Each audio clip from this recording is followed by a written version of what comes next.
Hey everyone, and welcome to today's Explainer. Today, we are setting the stage for a really fascinating deep dive into the literal mechanics of one of the most famous stories ever told. We're looking at an excerpt from Anna Sewell's absolute classic, Black Beauty. But hey, we aren't just summarizing a plot today. We're going to unpack exactly how the author builds what I like to call an empathy engine. We're going to look at the specific techniques used to put us directly inside the mind of an animal, and why this particular narrative structure is so incredibly effective at changing how we view the world around us. Let's get into it. Okay, let's dive into this. The story opens with a brilliant, totally disarming introduction. Hi, I am Black Beauty, and I am a horse. I mean, it hooks you instantly, right? It drops us straight into a completely non-human point of view, but it delivers it with this distinct, highly human-like self-awareness. Right out of the gate, the text establishes a direct conversational relationship between the horse and you, the reader. It's simple, it's direct, and it immediately flips our normal perspective upside down. Section 1. Welcome to Birtwick Farm. So our equine narrator has just left his childhood days behind for a completely new, unfamiliar environment. Birtwick Farm. Now, leaving the only home you've ever known is a pretty universal feeling of anxiety, right? And the text uses this major life transition to really ground the horse's emotional reality. He's a little anxious, but also, a little excited. It's a brand new world, and he's just trying to figure out where he fits into the whole shebang. To understand this new world, we need to map out the hierarchy. At the top of the human ladder, we have the master, known as the squire, and his coachman, John Manley. Then we have the horses. There's Black Beauty, his carriage partner Ginger, a strong roan cob named Justice, and an old hunter named Sir Oliver. Understanding exactly who is who here is absolutely crucial because Black Beauty's entire life now depends on these specific relationships. Section 2. The first-person perspective. The primary literary technique the author uses to weave this whole story together is leaning heavily on the pronouns I, me, and myself. And honestly, that was revolutionary for the time. When we read a description of a horse with a thick black mane and a shiny body in the third person, we're just observing from afar. But by placing us actively in the mind of this creature, the author forces us to experience his environment from the inside out. It literally turns a passive listener into a keenly engaged participant in the horse's feelings. It makes his anxieties and his joys our very own. Now, what's really interesting about this slide is how this perspective becomes incredibly apparent during the naming scene. Notice how a sense of real identity is bestowed upon him here. After the squire tries him out, his wife comes to the hall door and they start discussing names. She completely rejects names like Ebony or Blackbird because those are just based on his color. Instead, she notices his sweet, good-tempered face and his fine, intelligent eye. She chooses Black Beauty. He isn't just a tool to her. The humans actually recognize his intelligence and his personality, and this fundamentally validates his identity in the reader's mind as well. Section 3. Forging human-animal bonds. Now that he has a name and a place, the story shifts to how cross-species communication actually works in practice. I mean, how do you build a solid working relationship and immense trust without a shared spoken language? Well, it starts with physical connection and physical empathy. In this scene, John Manley fits Beauty with a bridle and saddle to test him out. John starts with a slow trot, then uses just a light touch of the whip to signal a gallop, and Beauty responds perfectly.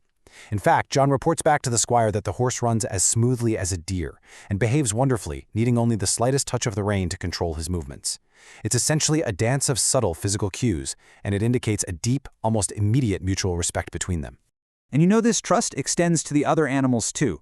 Beauty is soon sent out in a double harness with a horse named Ginger. Now, he was initially pretty worried. Would they actually be able to keep up with each other? We've all had the anxiety of a new partner on a project. But he is vastly relieved to find out that Ginger works honestly. When they hit a steep hill, she doesn't slacken her pace at all. She throws her weight right into the collar and pulls straight up. This shared labor, this kind of physical partnership without words, is exactly what makes Beauty finally feel very much at home at Birtwick.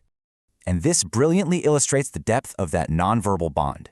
Sometimes, Beauty is just full of life and high spirits. He wants to jump and dance around, which makes him pretty tough to handle. Now, a lot of other caretakers might actually punish a horse for this kind of instability. But look at John Manley's steps for management. Remain patient, use a serious tone of voice, and apply just a gentle touch of the rein. John completely understands that horses need exercise, not punishment. Beauty actually notes that John's serious tone had way more power over him than anything else, simply because he was so fond of him. Trust yields cooperation every single time. Section 4. The price of comfort. This brings a really complex tension into the narrative because, despite the excellent care we've seen, there's a fundamental conflict at play. The comforts are undeniably great. Beauty has good food, incredibly patient caretakers, and excellent grooming. But on the flip side, we see the profound loss of his liberty. There are straps everywhere, a metal bit forced into his mouth, blinkers covering his eyes, and having to just stand up in a stable for hours on end, waiting for someone to take him out. Seeing this through his perspective forces us to ask, isn't that deeply unfair? The physical constraints of a working animal are just laid completely bare for the reader to reckon with. And it's exactly this loss of liberty that makes the moments of true freedom so incredibly poignant. On fine summer Sundays, because everyone walks to the nearby church, the horses actually get a reprieve. They get to spend a few glorious, free hours in the old orchard. Beauty describes the grass as cool and soft, the air is sweet. They can gallop, lie down, roll on their backs, and just stand around talking under the shade of a large chestnut tree. It really highlights just how absolutely vital natural freedom is to these creatures' well-being. Section 5. Good people, good places. So, the crucial point is understanding why this was written, which brings us toward the conclusion of our thematic arc. We've seen the care, we've seen the constraints, and now the narrative ties all these elements into a much bigger moral message. Anna Sewell was a 19th century English novelist, and Black Beauty, published in 1877, was actually her only work. It became one of the most widely read novels for children, sure, but her underlying goal was very adult. She wanted to induce kindness, sympathy, and an understanding treatment of horses. Grounding this fictional autobiography in its actual historical context shows us that this wasn't just a nice story. It was an active, passionate plea for animal welfare. And she summarizes that plea perfectly in this culminating thesis straight from the text. It is good people who make good places.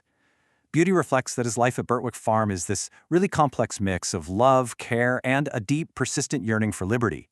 But ultimately, for a creature whose entire life is dictated by others, the goodness of the environment is entirely dependent on the goodness of the humans in charge. Which leaves us with this really powerful question to ponder at the end of our explainer today. How would the story be different if it was narrated by a human character? Think about it.